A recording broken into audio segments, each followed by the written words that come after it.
अस्सलाम वालेकुम दोस्तों। उम्मीद है सब आप लोग खैरियत से होंगे। मेरा नाम कदस भट्ट है। इस वीडियो में आपके साथ मैं क्रिप्टो मार्केट की ताज़ा तरीन अपडेट्स, न्यूज़ इन्फॉर्मेशन, मेरा तजिया शेयर करता हूँ। तकरीबन रोज़ 9:30 बजे रात पाकिस्तान टाइम के मुताबिक मैं जितना क्रिप्टो मार्केट के हवाले से लर्न किया होता है सारे दिन, वो एक वीडियो की सूरत में आपके साथ शेयर कर देता हूँ। आज दोबारा मैं मीम कॉइन्स, पेपे, फ्लोकी, इस तरह के और दो चार मीम कोइंस हैं, क्योंकि मीम कोइंस की हाइप है। टॉप क्रिप्टो करेंसीज की तरफ नज़र डालें तो उनमें कोई आपको वोलाटिलिटी मोमेंटम नज़र नहीं आ रहा, लेकिन मीम कोइंस कई ऐसे हैं जो कि 100 गुना उसकी प्राइस पिछले 24 घंटों में पंप हुई है। उसको डिस्कस करेंगे और वीडियो के लास्ट में जाके एक और ब्लॉकचेन आ रही है वैनम के नाम पे, उसके टेस्ट नेट में आपने पार्टिसिपेट करना है ताकि आपको इन केस अगर आप अर्ली अडाप्टर होते हैं तो आपको वो टोकन ऑफर करवाएं। वो वीडियो के लास्ट में जाके BTC और इथीरियम प्राइस ऑलमोस्ट उसी खास रेंज में ट्रेड हो रही है, लेकिन इथीरियम की एक चीज़ मैं डिस्कस करना चाहता था। एक तो gas fees, highly insane gas fees 194 JB। अगर मैं गलत नहीं हूँ तो एक ट्रांजैक्शन करने पे इस वक्त तकरीबन $100 से ज़्यादा गैस फीस सिर्फ पे करनी पड़ेगी। ये जो करंट इस वक्त गैस की प्राइस है, ये पाकिस्तानी तकरीबन 30,000 रुपया सिर्फ ट्रांजैक्शन करने का। ये हाईली अनसस्टेनेबल मॉडल है। गैस फीस का बेनिफिट ये होता है कि इथीरियम के टोकन बर्न होते हैं, लेकिन ये चेन जो है ये आम रिटेलर की एक्सेस से बाहर हो जाती है। तो फिर इस तरह क्या होता है कि इथीरियम की जो अल्टरनेटिव्स हैं, जैसे इथीरियम के अपने स्केलेबल सोल्यूशन में से पॉलीगॉन सबसे बेहतर चेन होती है। यूज़र फिर उधर जाता है, ट्रैफिक फिर उधर जाती है। और दूसरा कंपिटिटर जो है वो बाइनांस है, और बाइनांस का जो अपना BNB टोकन है, उनकी बाइनांस स्मार्ट चेन जो है वो सस्ती है, इसका बेहतरीन अल्टरनेटिव। बहरहाल शेयर करने वाली बात यह थी कि शंघाई अपग्रेड के बाद अभी तक जो नेट स्टेकिंग बैलेंस है वो कम होता होता 1,40,000 के करीब रह गया। उम्मीद है विद इन 1 वीक ये जो माइनस है ये होके आपको पॉजिटिव होता हुआ नज़र आए, और ये जो 14% की स्टेकिंग है ये बढ़ती आहिस्ता आहिस्ता बढ़ती नज़र आए, जो कि इथीरियम के होल्डर्स के लिए गुड न्यूज़ है। मार्केट की तरफ आते हैं जी, कुछ न्यूज़ वगैरह। कोइन बेस ने अपना जो फर्स्ट क्वार्टर, इस साल के फर्स्ट क्वार्टर का जो रेवेन्यू शेयर किया है, जितना एक्सपर्ट्स मान रहे थे उससे भी 100 मिलियन ज़्यादा रेवेन्यू इन्होंने शो करवाया। एक साइड पे ये अमेरिका की publicly listed crypto exchange, top exchange, अपने रेवेन्यू जनरेट कर रही है, बिजनेस इकट्ठा कर रही है। दूसरी साइड पे जो US रेगुलेटर्स हैं उन्होंने इनको तंग किया हुआ। और कल जो मैंने आपके साथ स्टेटमेंट शेयर की थी कि अगर SEC ने जो अपनी वो प्रपोज डेफिनेशन है उसको चेंज कर देते हैं, और उस नई डेफिनेशन में अगर जितने मार्केट के कुछ ऐसे टोकन जो कि कॉइन बेस में लिस्टेड है, अगर SEC उनको सिक्योरिटी डिक्लेयर कर देता है तो क्या होगा? SEC एक्शन लेगा कॉइन बेस के खिलाफ मजीद। दूसरे लफ्ज़ों में कॉइन बेस को एग्जिस्टेंशियल थ्रेट है अमेरिकी इंतज़ामिया से। ये बहुत मेरी नज़र में फार रीचिंग न्यूज़ होगी अगर ऐसा होगा तो। लेट्स सी, जो भी होगी मैं आपके साथ शेयर करूंगा। वैसे तो कोइन बेस ने ऑलरेडी मैंने आपके साथ शेयर किया था कि इंटरनेशनली भी अपने ऑफिस ओपन करने शुरू कर दिए हैं, कि इन केस कि अगर अमेरिका से उनका दरवाज़ा शट डाउन होता है तो उनकी सर्विस जो है वो कंटिन्यू रहे। कीनिया ने भी बिल प्रपोज किया जी कि वो क्रिप्टो और NFT जो ट्रांजेक्शन्स होती हैं उनके ऊपर वो 3% टैक्स लगाना चाहते हैं।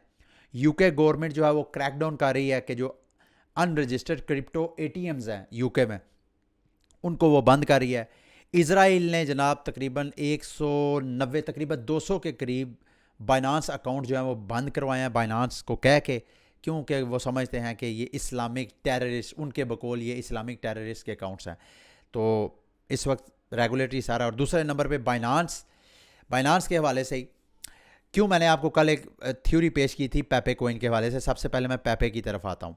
प्राइस तकरीबन यहाँ पे ट्रेड हो रही थी राउंड अबाउट यहाँ पे एक शेडो बनी हुई थी, और मैंने आपको एक थ्योरी पेश की थी कि अगर पेपे को बाइनांस लिस्ट कर देता है, और जो कि कर सकता है क्योंकि जितना ट्रेडिंग वॉल्यूम है उसके हिसाब से बाइनांस पीछे कैसे रह सकता है। और एग्जैक्टली ऐसे ही हुआ है।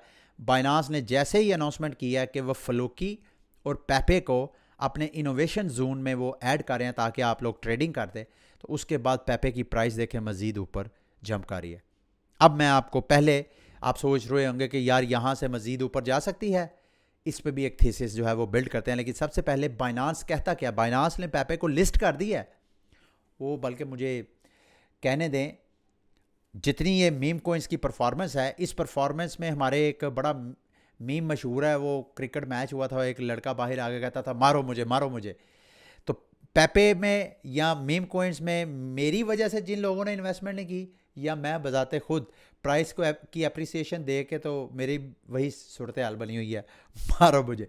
लेकिन हकीकत यह है, देखें बाइनांस ने भी इसको इनोवेशन में लिस्ट किया है, लेकिन इसके बावजूद ये देखें नोट क्या है, कह रहा है please note that the token has no utility and it is created by an anonymous team. यानी ये किसने बनाया है इसका कोई पता नहीं, और इस टोकन की कोई यूटिलिटी नहीं है, सिर्फ हाइप है, सिर्फ गैम्बलिंग है। तो मेरे लिए मुश्किल था आपको कहना। इस प्राइस को देख के अगर ये प्राइस नीचे जा रही होती तो आपने मुझे बदुआएं देनी थी। अब चलें आगे आते हैं, इसका फ्यूचर क्या है। मेरा मानना यह है कि इसका अब यहाँ से डाउनफॉल शुरू होना चाहिए। उसकी वजह यह है कि अब पेपे कोइन के पास बेचने के लिए और क्या है, लिस्टिंग, जहाँ सबसे बड़ा जो क्रिप्टो मार्केट का एक्सचेंज है वहाँ भी लिस्टिंग होगी। व्हाट्स नेक्स्ट, ये हमें देखना पड़ेगा। और मुझे तो दूर दूर तक कोई और कैटलिस्ट नज़र नहीं आ रहा जो कि प्राइस को जो है वो पंप करें। ठीक है, अब मेरा ख्याल अगर आपने नीचे से होल्ड किया हुआ है, इट्स टाइम कि या तो आप फुली यहाँ से मार्केट से आउट हो जाए पेपे की, या partial Aahista Aahista profit taking करना शुरू कर दें। फ्लोकी इनो को भी किया, और फ्लोकी इनो की प्राइस भी आप देखें तकरीबन मेरा ख्याल है कुछ 60-70 गुना इसकी प्राइस भी पंप की है। उसके अलावा फ्लोकी इनो ना सिर्फ बाइनांस में बल्कि बिटफाइनेक्स ने भी इसको लिस्ट किया है, उसकी भी मार्केट में हाइप है, इसी वजह से फ्लोकी इनो की प्राइस भी पंप कर रही है। फ्लोकी फिर भी पेपे से बेहतर है, ये मैं आपको बताता चलूँ, ये मैं नहीं कह रहा, ये बाइनांस ही की अपनी ये स्टेटमेंट देख लें। Floki started as a meme coin project and since development उसके बाद इन्होंने मल्टीपल प्रोडक्ट्स जो अपनी लॉन्च किया है, जिसमें NFT बेस्ड गेम है, NFT कलेक्शन है, क्रिप्टो डेबिट कार्ड है। ये बाइनांस आपको कह रहा है, इसका ये मतलब नहीं कि आप फ्लोकी में इन्वेस्टमेंट करें, नो नो नो, मैं ये नहीं आपको कह रहा, लेकिन कंपेयरिंग के यार होल्डिंग के लिए इन दोनों से बेहतर कौन सा है, तो इसको आपने जेल में रखा। उसके बाद जी, और पेपे कोइन की इस वक्त मार्केट कैप हैरान कुन तौर पर पिछले 24 घंटों में $1.2 बिलियन की ट्रेडिंग हुई है पेपे कोइन के ऊपर। ये इतनी एक्सट्रीम हाइप है, बी वेरी केयरफुल। बड़े बड़े वॉलेट्स हैं जिनके पास मीम कोइंस के इतने टोकन्स हैं कि वो एक बार डंप करेंगे प्राइस अच्छी खासी नीचे आ सकती है। ये इसी वजह से हाईली रिस्की है। अच्छा, सिर्फ पेपे फ्लोकी तक महदूद नहीं है, आप ये एक और वो जैक नाम का एक मीम कोइन है, उसकी भी प्राइस जब से ये पेपे का बुखार लोगों को चढ़ा हुआ है, साथ साथ इसकी प्राइस भी ये देखें अच्छा खासा पंप की है। एक हफ्ते में तकरीबन ये 600 गुना इसकी प्राइस भी। और एक और है पेपो, पीपो पीपो PEEPO, पीपो जो है इसकी प्राइस भी तकरीबन 600 गुना पंप हुई है।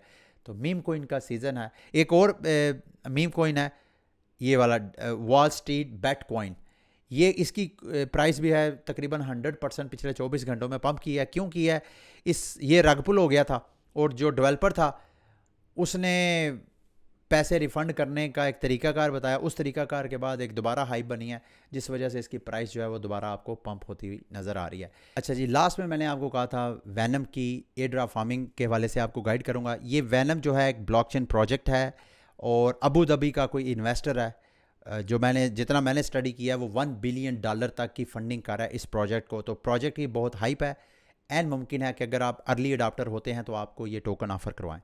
करना क्या है, सारी वेबसाइट्स के लिंक मैं आपके साथ शेयर कर दूंगा, जिस तरह मैं स्टेप्स आपको कहूँगा उसी तरह आपने फॉलो करना है।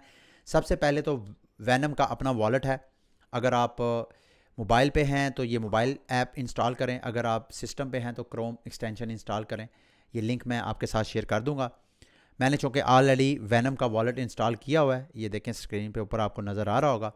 जैसे ही आप वॉलेट इंस्टॉल करेंगे तो नेक्स्ट ये पेज आपने खोलना है, यहाँ पे वो आपको कनेक्ट वॉलेट की ऑप्शन देगा। कनेक्ट वॉलेट करेंगे तो यहाँ पे 3 टास्क होंगे।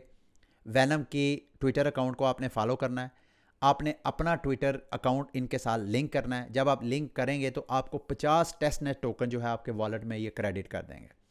उसके बाद आपने टास्क कंप्लीट करना है। ये वाले जो लिंक है वीडियो के डिस्क्रिप्शन में आपको मिल जाएगा, ये वाले NFT सारे आपने अनलॉक करने हैं। 2 मैंने ऑलरेडी कर ली हैं, बाकी मैं आपको इनके एक्चुअली वैनम का जो इकोसिस्टम है उस सारे इकोसिस्टम में आप पार्टिसिपेट करेंगे तो जितना आप टास्क कंप्लीट करते जाएंगे उतने आपको NFTs, ये जो ऊपर लिस्ट है ये सारे NFTs आपको मिलते जाएंगे। जितने ज़्यादा NFT मेरा ख्याल है उतने ही ज़्यादा आपको एयर ड्रॉप जो है वो मिल सकते हैं। अब फॉर एग्जांपल ये वाला ऑलरेडी मैंने ट्विटर अकाउंट जो कि फॉलो कर लिया है। पिछले स्टेप में जहाँ पे आपको फ्री में 50 वैनम टोकन टेस्टनेट मिले थे, उसमें आपने ट्विटर चूँकि इनके साथ लिंक कर लिया है, सिर्फ अब आपने जो टास्क हैं उन टास्क में आपने कंप्लीट करना है। मैंने इनका ट्विटर ऑलरेडी फॉलो कर लिया। अब टोकन स्वाप करने के लिए यहाँ पे मैं क्लिक करूँगा और ये चूँकि वैनम का इकोसिस्टम है, उनके ऊपर एक टेस्टनेट स्वाप है, जैसे बाइनांस स्मार्ट चेन के ऊपर पैनकेक स्वाप है, इसी तरह हर जो ब्लॉकचेन है उसका अपना एक डेक्स होता है। तो ये वैनम का डेक्स है। यहाँ पे आपने टोकन स्वाप करने हैं। पहले तो वॉलेट कनेक्ट करें। ये देखें, जैसे मैंने वेबसाइट खोली है, ये मैं आप वैनम क्रोम एक्सटेंशन, यहाँ पे जो भी पासवर्ड हमने रखा होगा, पासवर्ड यहाँ पे लिखना है। ये वाला अकाउंट हमने क्रेडिट करना है। अच्छा जी, अब ये वैनम के टोकन को फॉर एग्जांपल ये 50 है, तो हम इसको 35 टोकन जो है वो स्वाप करते हैं। ये टेस्ट नेट है, ये मैं बार बार आपको कह रहा हूँ। तो इस तरह जितने टास्क हैं वो टास्क कंप्लीट करते जाएं। जैसे ही आप कंप्लीट करते जाएंगे तो साथ साथ आपको वो NFTs मिलते जाएंगे। ठीक है, ये अभी मैं आपके सामने इस वजह से कर रहा हूँ ताकि अगर आप कह रहे थे कि भाई आप, अब यहाँ पे ये देखें ट्रांजैक्शन जैसे ही ये अभी पेंडिंग है, जैसे ही ये फाइनलाइज होगी तो पीछे आपने ये चेक की ऑप्शन है, उधर से साथ साथ क्लोजली वॉच करते रहें। जैसे ये ट्रांजैक्शन हो जाएगी तो वो जो टास्क है, इसी तरह ट्विटर को जब फॉलो करेंगे तो साथ उसके बाद चेक की ऑप्शन आ जाएगी। ये देखें यहाँ पे पेंडिंग ट्रांजैक्शन। सिस्टम थोड़ा स्लो लग रहा है, इतना स्लो तो नहीं होना चाहिए, लेकिन बहरहाल जैसे ये कंप्लीट होगी तो उसके बाद मैं चेक के बटन पर क्लिक करूँगा और जैसे ही मैं चेक वाला ये कंफर्म कर लेगा, यहाँ मिंट की ऑप्शन आपको मेरी पिक्चर्स की वजह से नहीं नज़र आ रही होगी। ठहर जो मैं अभी, अच्छा ट्रांजैक्शन मेरी फाइनलाइज हो गई है। अब मैं वापस जाके चेक पे क्लिक करता हूँ ताकि वो मेरी ट्रांजैक्शन को वेरीफाई कर रही है। देखिए ये भी हो गया। अब यहाँ पे मिंट की ऑप्शन जो है वो ऑन होगी। पता नहीं मेरी पिक्चर की वजह से आपको नज़र ना आ रहा हो, लेकिन फिर भी ये मैं आपके सामने जो है वो जो NFT टास्क कंप्लीट करने के बाद जो हमें मिलता है वो NFT मैं मिंट करके आपको दिखाने लगा हूँ। इसी तरह आपने सारे टास्क कंप्लीट करने हैं उनके इकोसिस्टम पे, जो जो वो आपको टास्क कहते हैं, और आप NFT ज़्यादा से ज़्यादा मिंट करते जाएं, इस उम्मीद के साथ कि इनके बदले वो आपको जब वो मेन नेट लॉन्च करेंगे आपको टोकन ऑफर करवाएंगे। ठीक है, ये थी आज की वीडियो। उम्मीद करता हूँ कि आज की वीडियो आपके लिए इन्फॉर्मेटिव रही होगी। अगली वीडियो तक के लिए मुझे इजाज़त दें। अल्लाह हाफ़िज़।